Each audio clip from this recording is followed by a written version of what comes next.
स्वागत है आपका आर्य न्यूज में। मैं हूं आपके साथ सुमन पाल। पश्चिम बंगाल की मुख्यमंत्री ममता बनर्जी आज 3 दिवसीय मुंबई दौरे पर हैं। इस दौरान वो महाराष्ट्र के मुख्यमंत्री उद्धव ठाकरे और राष्ट्रवादी कांग्रेस पार्टी के शरद पवार से भी मुलाकात करेंगी। इसके अलावा वो 1 दिसंबर यानी बुधवार को मुंबई के कुछ बड़े उद्योगपतियों से भी मुलाकात कर सकती हैं। वहीं जानकारी ये भी है कि ममता बनर्जी की उद्योगपतियों से भी होने वाली मुलाकात का उद्देश्य पश्चिम बंगाल में निवेश को बढ़ावा है और महाराष्ट्र में महाविकास अखाड़ी में भी गठबंधन वाली सरकार है और इसमें शिवसेना, कांग्रेस और राकांपा भी सहयोगी दल हैं। और 3 दिन के मुंबई दौरे पर पहुंच रही ममता बनर्जी इस गठबंधन की सरकार वाली 2 सदस्यीय पार्टी के प्रमुखों से ही मुलाकात करेंगी और ये भी कहा जा रहा है कि कांग्रेस नेताओं से नहीं मिलेंगी। टीएमसी के करीबियों ने यह भी बताया है कि मुंबई दौरे पर ही लेकर इस दौरान पश्चिम बंगाल की मुख्यमंत्री और प्रमुख शरद पवार सीएम उद्धव ठाकरे से भी मुलाकात करेंगे। इससे पहले टीएमसी ने कांग्रेस द्वारा बुलाई गई विपक्षी दलों की बैठक से भी पूरी तरह से दूरी बना ली है और संसद का शीतकालीन सत्र शुरू होने के पहले ही टीएमसी सर्वदलीय बैठक में शामिल नहीं हुई थी और अब मंगलवार को भी बैठक बुलाई गई है। टीएमसी ने शामिल होने से इनकार कर दिया। पार्टी अपनी रणनीति अलग से ही तैयार करेगी।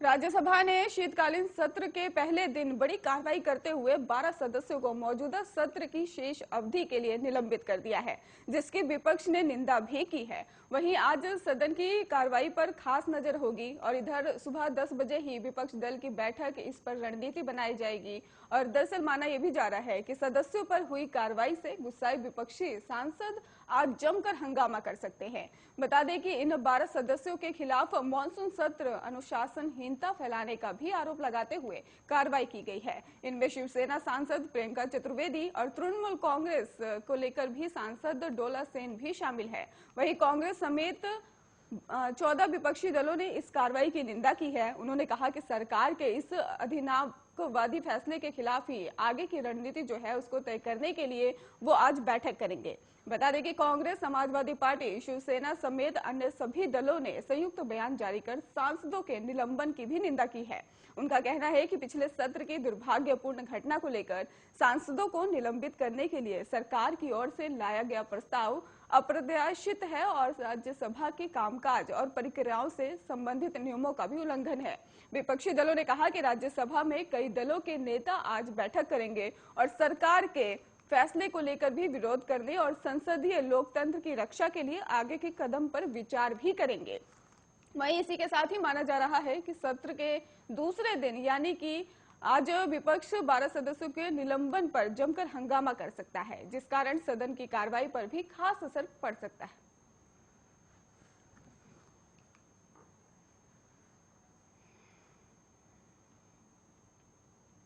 आने वाले कुछ दिनों में देश के कई राज्यों में भारी बारिश और भारी बारिश की संभावना भी जताई गई है। ये राज्य राजस्थान, हरियाणा, उत्तर प्रदेश, उत्तराखंड, ओडिशा और आंध्र प्रदेश हैं और इसके साथ ही कश्मीर, हिमाचल, उत्तराखंड में भी बर्फबारी देखी जा सकती है। हालांकि इस दौरान तमिलनाडु में बारिश के घटने की भी संभावना है। भारतीय मौसम विज्ञान के मुताबिक कि ये कहा जा रहा है कि कई बार ऐसा होता है कि बारिश का अलर्ट जारी कर दिया जाता है और प्रेस रिलीज उन्होंने करते हुए ये भी कहा कि 30 नवंबर यानी कि आपको बता दें 2 दिसंबर के दौरान ही अंडमान और निकोबार में अलग अलग स्थानों पर भारी बारिश की और वर्षा होने की भी संभावना जताई गई है। वहीं इसके अलावा 3 दिसंबर की रात से ही अगले 48 घंटे तक की उत्तरी तटीय आंध्र प्रदेश और ओडिशा के ही भारी बारिश का अलर्ट जारी कर दिया गया है। और इतना ही नहीं, मौसम विभाग का यह भी कहना है कि गुजरात राज्य में अलग अलग हिस्सों में 1 सितंबर से आपको बता दें 1 दिसंबर को ही गुजरात रीजन के अलग अलग हिस्सों में भी 2 दिसंबर को भारी बारिश होने की संभावना जताई गई है। विभाग ने बताया कि नॉर्थ कोंकण और मध्य और महाराष्ट्र में भी भारी बारिश हो सकती है। इन सभी क्षेत्रों में आंधी, तूफान और बिजली कड़कने के साथ ओले भी गिर सकते हैं। मौसम विभाग की प्रेस रिलीज के अनुसार पश्चिम मध्य प्रदेश, पूर्व राजस्थान, हरियाणा और पश्चिम उत्तर प्रदेश में 1 से 2 दिसंबर तक गरज और बिजली कड़कने के साथ ही छिटपुट बारिश की संभावना जताई गई है। खास तौर पर 2 दिसंबर को ही ऐसा होने की भी ज्यादा उम्मीद जताई गई है। इसके साथ ही विभाग के मुताबिक 2 दिसंबर को ही दक्षिण पूर्वी राजस्थान में भी भारी बारिश की आशंका है। विभाग ने कहा कि जम्मू कश्मीर, लद्दाख, गिलगित और मुजफ्फराबाद में भी, उत्तराखंड और हिमाचल प्रदेश के अलग अलग हिस्सों में भी 1 से 3 दिसंबर के बीच छुटपुट सी बारिश होने की संभावना है। और इसके साथ ही उन्होंने कहा कि बर्फबारी हो भी सकती है। ऐसा सबसे ज्यादा 2 दिसंबर को ही होता दिखेगा। मौसम विभाग का यह भी कहना है कि 2 दिसंबर को उत्तराखंड में छिटपुट भारी बारिश और बर्फबारी की संभावना है।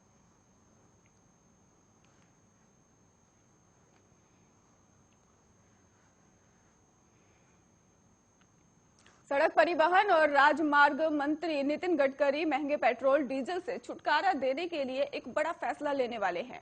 आपको बता दें कि सोमवार को एक बैठक को संबोधित करते हुए उन्होंने कहा कि मैं अगले 2-3 दिनों में ही एक फाइल पर हस्ताक्षर करने जा रहा हूं, जिसमें कार निर्माताओं को 100% बायो एथेनॉल से भी चलने वाली इंजन बनाने के लिए कहा जाएगा। केंद्रीय मंत्री नितिन गडकरी ने कहा कि सरकार एथेनॉल को बढ़ी हुई आपूर्ति के साथ ही फ्लेक्स और फ्यूज इंजन को वाले वाहनों को भी जल्द से जल्द पेश करने की योजना बना रही है। उन्होंने ये भी कहा कि 100% बायो एथेनॉल पर भी चलने वाले फ्लेक्स फ्यूल वाहनों के रोल आउट के साथ ही एथेनॉल की मांग तुरंत 4 से 5 गुना तक बढ़ जाएगी। परिवहन मंत्री ने यह भी कहा कि कुछ समय पहले बताया था उन्होंने कि सरकार ने पेट्रोल डीजल की निर्माता को कम करने के लिए नया तरीका इजाद किया है। उन्होंने कहा कि सरकार फ्लेक्स फ्यूल इंजन को अगले कुछ महीनों में अनिवार्य करने जा रही है और ये नियम हर तरह के वाहनों के लिए बनाया जाएगा। सभी ऑटो कंपनियों और के आदेश दिए जाएंगे वाहनों में फ्लेक्स फ्यूल इंजन का भी इस्तेमाल करें।